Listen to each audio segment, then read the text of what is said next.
We have an anonymous question, sir. Okay. And it goes, I am a female and I have this guy who has been a friend for close to 4 years now. He was more like a guardian.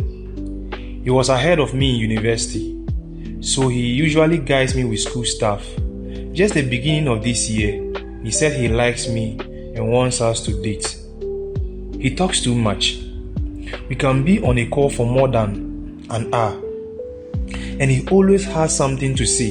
But it gets tiring for me because I sometimes want my space.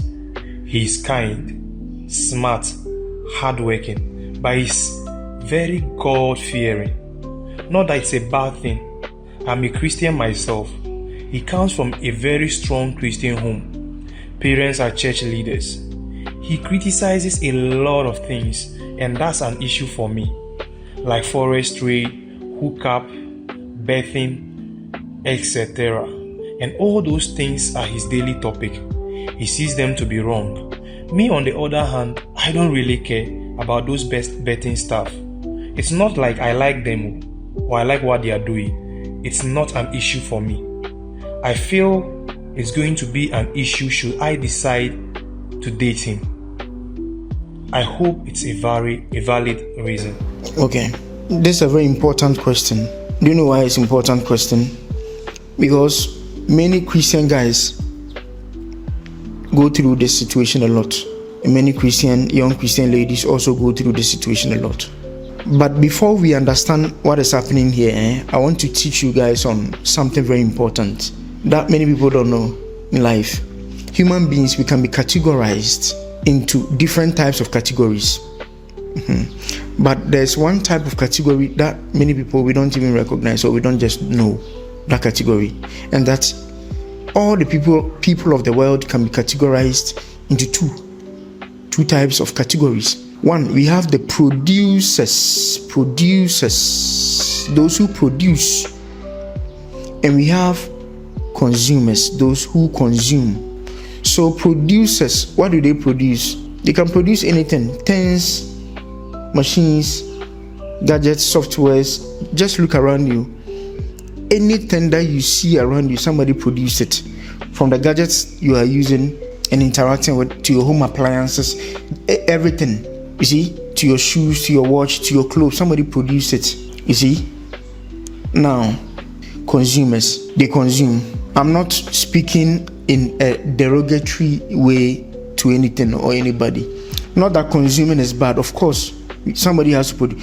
The one who produced this tablet, right? Am I not consuming this tablet? Consuming it.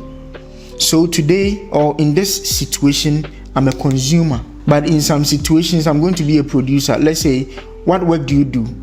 Some people work in an office or whatever. They too are producing something for other people, for the clients to also consume. So they are using a computer in front of them in an office. So they are consuming the computer that somebody produced, right? But at the same time, they are producing something for their clients in that office, right? Now, as to whether you are going to be a perpetual consumer where you don't contribute anything in the society, it's fine. It's up to you. Then you consume and come and consume drugs. Yes, because you don't have any use in the society.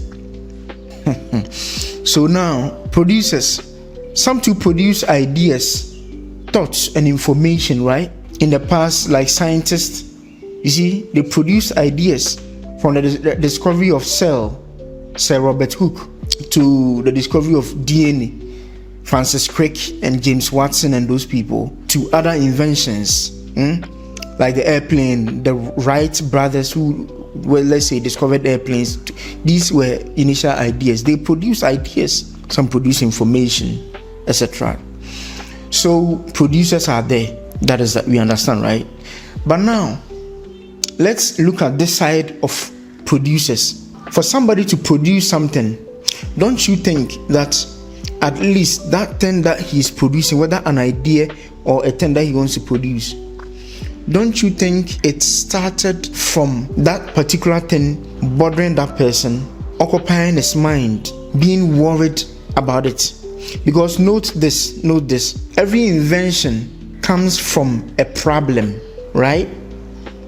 whatever thing that somebody invented, if that invention wasn't solving a problem, do you think people have used it? Imagine refrigerator. It solves a problem, right? So meaning producers solve problems. Producers solve problems. So the problem comes before the solution. They saw the problem and they solved it. Meaning that problem began by bothering them, began by worrying and disturbing them. You've not heard that some inventions, it bothered some scientists for years and they reclused themselves out of the society. They were indoors thinking about it, solving it. Go and ask Nikola Tesla. It got to a point where he saw that, no, I don't have enough time, but I see all the things that I'm supposed to invent. I know all the things that I have to, the problems that I have to solve, and therefore I have to eliminate childbirth, eliminate marriage, and eliminate social life, and be a recluse indoors. So Nikola Tesla, he never married. He never had any children, per our information, just to focus on solving problems, getting his ideas out. Meaning his problems bothered him to the point that he had to now cut a lot of things out of his life just to focus on solving the problem. So like I said, producers are problem solvers. Meaning the opposite of producers, consumers too are problem watchers. This is going to be very important in the ladies' behavior. Problem watchers. Meaning problem watchers are not bothered by problems. Now let me talk about this. If problems are supposed to be solved by producers, I've told you that it means that it's supposed to bother them first. That problem is supposed to bother them first, and therefore they know that when they are able to now solve the problem, they are going to gain peace. But until then, they get bothered. Now think about this. There are millions of problems in this world, but these millions of problems in this world, you've seen some, you've heard of some, you've experienced some. Most of them you don't have any desire to solve them. Why is it so?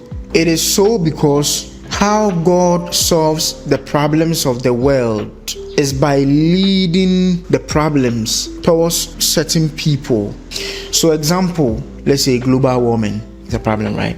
When have you come to me and said, seriously, we need to sit down and think about global warming? Or when? You've never done that, right? It means you've seen it, but you don't care about it. You know, when we mention global warming, you know, it's a problem. Yeah, that thing is a problem. Yeah. So where's the food? Have you brought the food? Right now, you are talking about global warming. Now you change and you are now talking about where's your food. You see? But somebody, that global warming, he's indoors thinking about global warming. Sometimes he doesn't even feel like eating because he knows that we are about to die. The world is about to crash. Why should we eat? You see? Yeah. It means that problem has led its way and picked that person, selected that person to be the solution to that problem. That's how God solves the problems of the world. God leaves the ideas of those problems to certain people for them to solve it. Now, when those problems find their way, or when those problems beckon at those people, I tell you, they will never feel at peace within themselves. They will never feel comfortable as long as that problem exists. And if a problem exists and you know there's a problem, aren't you going to talk about it? Aren't you going to always complain about it every time you meet? Aren't you going to bring it on board? Let's talk about this. Yeah. So now, coming to this guy in the question, this guy is a problem solver. This guy is a producer. But there are different types of problems. There are the problems of the world and the problems of God. So meaning there are people who are meant to solve the problems of the world, and there are people who are meant to solve the problems of God. Are you getting it now? Yeah.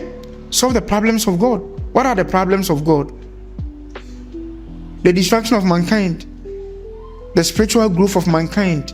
You see, salvation of mankind. These are the problems of God. That's why God saw that no, man must be saved. It's a problem for me. God was not at peace all after the time that Adam and Eve fell, and he said that no, I have to let my son come and die. You thought it wasn't a problem for God? Yes.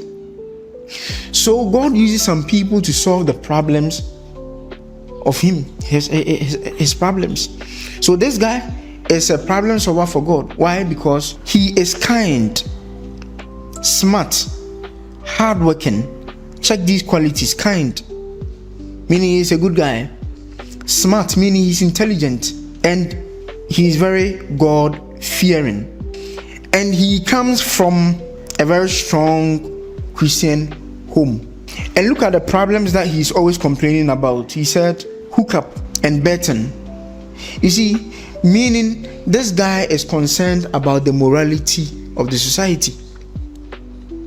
This guy is God's problem solver. And who are God's problem solvers? Apostles. He's a man of God. He's called to do God's work because he comes from a strong Christian home and he's very God-fearing based on this information. So putting all these things together, you can say that this guy is called for that. He's sent by God. He's an apostle. So, meaning that when they are on phone and they are talking, what are the types of things that this guy is going to talk about? The things of God, the things pertaining to morality, the higher things in life, important things in life, the problems of the world. But all these things are not things that this lady is interested in. Meaning this lady is a problem watcher. She's not called. See, they are clergy and they are laity, church leaders and church followers, the sheep and the shepherd, right? Now, what the shepherd is going to be worried about is not what the sheep is going to be worried about. The sheep is worried about their own well-being, but the shepherd is worried about the sheep's well-being. The problems of producers most of the times are not going to really bother the sheep because the sheep has to also think for their own survival. Now, the girl is complaining about the guy's attitude and saying that is going to be an issue should she decide to date him. Of course, it's going to be an issue. Why? It's because this girl is not meant to be with this guy. Do you know why? We know that this guy is a problem solver. This guy is called by God.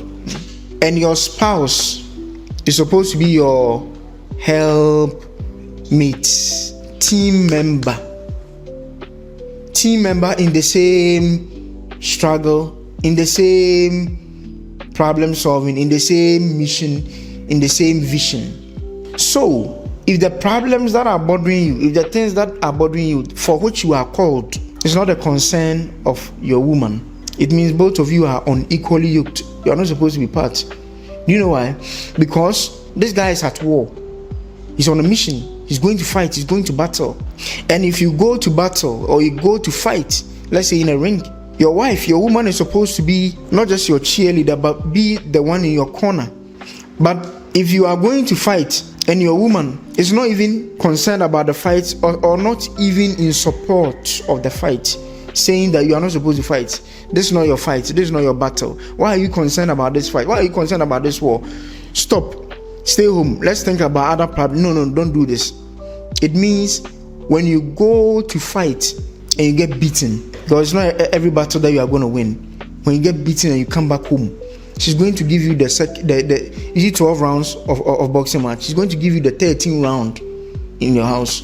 You're going to tell you see, didn't I tell you not to do this? Didn't I tell you not to go and fight this battle? You see, they've beaten you. Now look at you, look at your face, how your head is swollen. You think me, I'll come and put water on your head? No, leave me alone. And you are going to be emotionally beaten. She's not going to support you. But if you are going to fight, if you are going on a battle and your woman is in support of you, she's going to come to you when you get home, even if you lose. No. As we were fighting, I was studying the weak points of this guy. No. This is how we can re-strategize. Train in this area, study this and that, so that we go back and fight. That is how life is.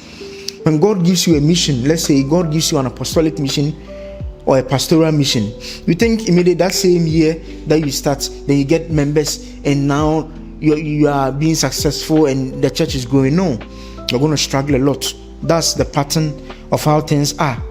You're going to struggle. Meaning, if your wife is not in support of you, that same year or that same month that you establish your church or that you start your mission and your vision and you begin to fail, she's going to discourage you to stop. She'll tell you that I've been telling you why since the day one that we met, you've been always talking about this. You see, I wasn't concerned about it.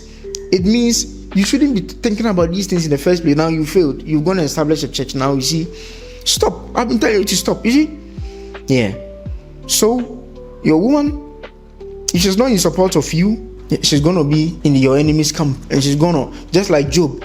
I was telling you yesterday that Job's wife, when she was faced with trouble, Job's wife was like, curse God and die. Why?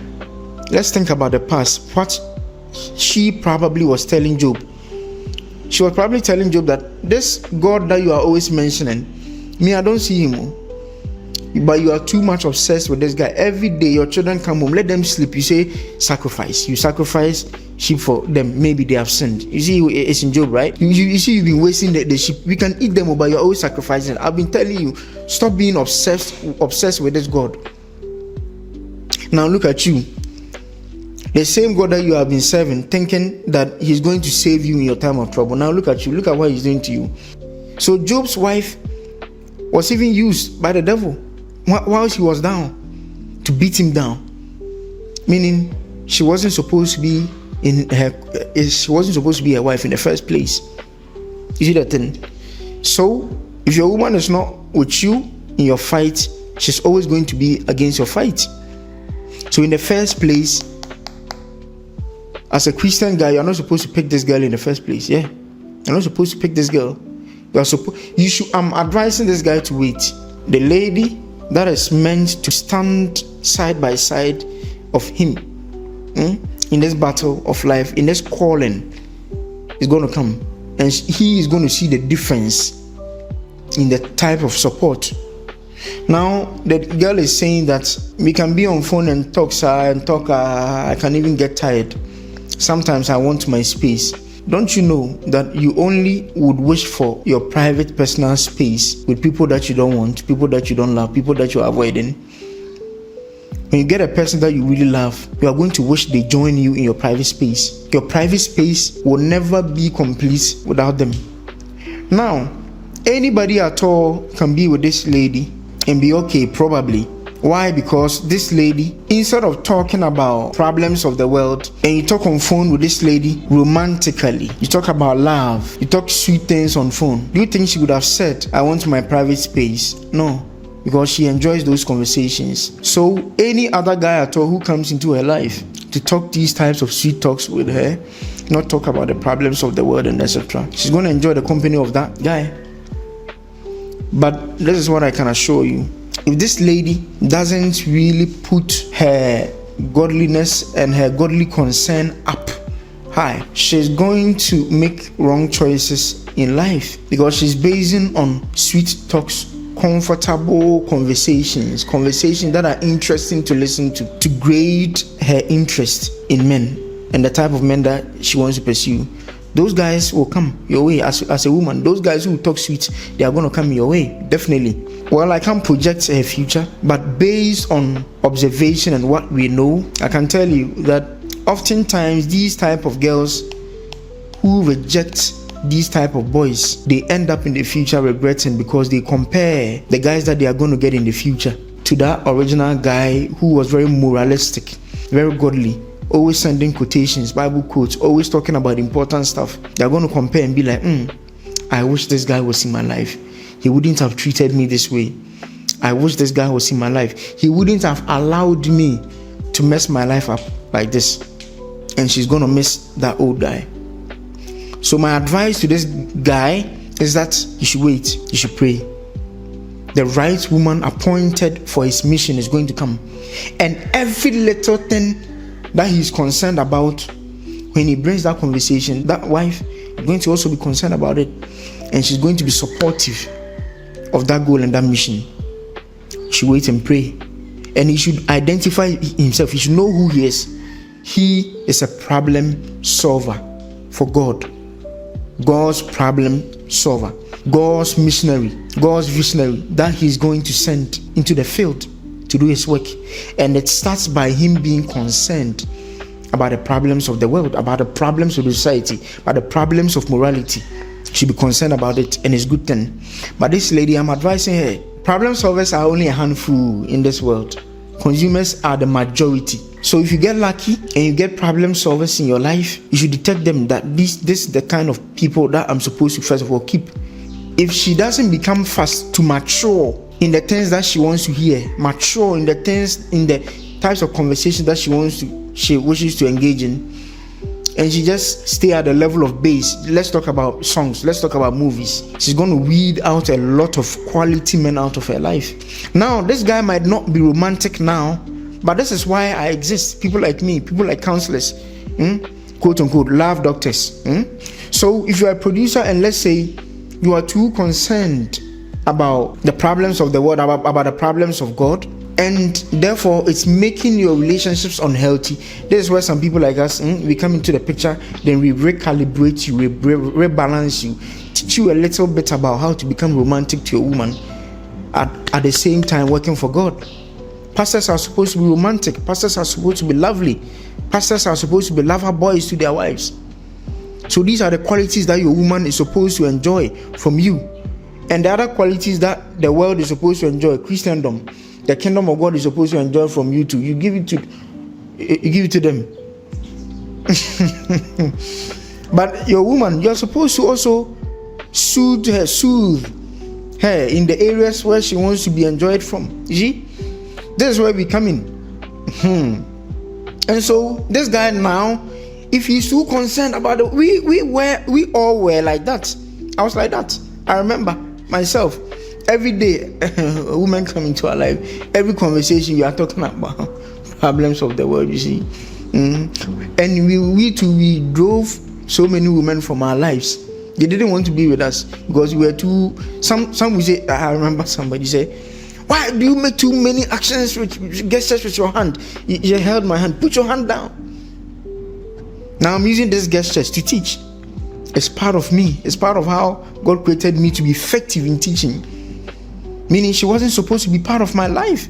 She would have cut the relevant part of my nature out of me so that I will become ineffective. This guy should know himself and know that is how all of us in ministry, all of us in teaching, in prophetic ministries and all that, that was how we all began. We started by being worried. We saw the mistakes that women were doing, committing in their relationship, the wrong choices of women, the mistakes, their toxic natures that were going to affect their marriages. And we were so worried about it. We were so concerned. Every video that we watched, we were researching, teaching ourselves and training, you see, just to solve that problem. And now here we are. So it's fine for this guy to be like this, but he just has to be romantic. He just has to also know how to be romantic. And God has sent many people, some of us are included, to solve that problem for men of God. You have to be that. You see, else you are outside there solving the problems of God, and you are losing your home, you are losing your house. You see? Yeah. Yeah, so one other observation I made from this anonymous question is the guy has actually put in effort per what the girl is saying. Yes. Guiding her, school stuff, and all that. And this thing she calls long talk is also another form of investment the guy thinks the impact he's making in the relationship. Yeah. Without knowing. So one problem I'm sensing is because of the love this guy has for the girl, it might come to a point that if he gets to know it later that the girl is not really interested in these things, he might be forced to adjust his life to be acceptable to the girl, and then by doing so, he's losing what God has called him to. Yes. So it is better he knows it on time to withhold his investment or wasting it than to keep doing it to a point that it will be like he has done a lot to go back. Yes. Yeah, so that's what Do you know that many men have lost their callings and destinies to wrong relationships? That is why for men, I'm telling you, especially Christian men in general, I advise early dates, early relationships. Picking girlfriends too early, it's not good for men. As men, you are supposed to have a long period of your life where you are really laser focused on your purpose, your destiny, your calling. But in those times, if you mix relationships in your life at that time, just like you said, one, because you don't know how to choose, you are going to choose based on beauty and your own personal preferences. So you are going to choose randomly, right? Now, when those women come into your life at that time, when you are young as a man and you are yet formulating your destinies, now that your destiny, your interest, it may probably be uncomfortable to them. And this is where the editing comes into place. You now begin to have the interest in editing yourself, editing your interests, your passion, your desires, just to please your woman, and probably picking some wrong passions that this girl wants, and it's not part of your destiny. So be isolated for a while as a man when you are young, just to develop your passion, your interest, your calling.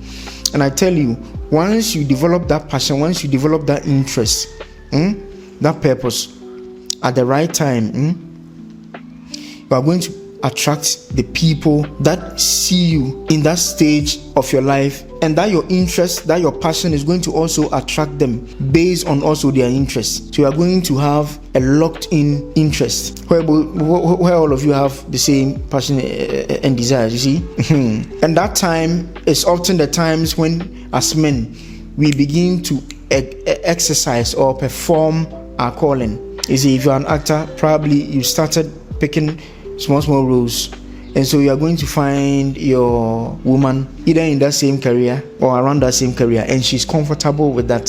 For a man of God, at least start doing something in the ministry. See, you are going to attract women in that calling, and they are going to be comfortable with that. If you are a fashion designer, you are going, you see, in your meetings, in your seminars, or in whatever that you do in that industry, you are going to, whatever passion that you have, at the time when you start performing it, you're going to attract people that have similar mindset, similar interest in that passion or in that career. You see, but before that, where you are a nobody, where you've not done anything with it yet, people don't have any belief whether that passion of yours can do something or not. So as an artist, when I was young, I remember I used to pick charcoal, and I'll be drawing on the walls and drawing on the ground, and I'll be beaten. Wow, you are destroying the ground. I'll be drawing art. You come and knock you. You see, my mom, you said that you should have cleaned the floor. Why are you doing this? Stop. See? During those times, they don't see the potential in your passion. So when people come into your life, let's say girlfriend, that your passion is going to feel to her like an obsession. Negative obsession that is going to affect your relationship with her, and she's going to complain about it. And if you don't take care, you might quit your passion, quit your interest just to please her. So it will be like empty promises. You want to be a businessman, you are always talking about business as a JSS student or as a high school student. Your girlfriend in high school will say that, why are you talking about, let's talk sweet things, why are you going? So that you have to step in your career a bit and step into it before you see and discover people who are similarly interested in that and who you can develop affinity for romantically. When they come into your life, they will be supportive enough, and they are not going to say stop this thing you are doing. No, because they see you working with it. Yeah.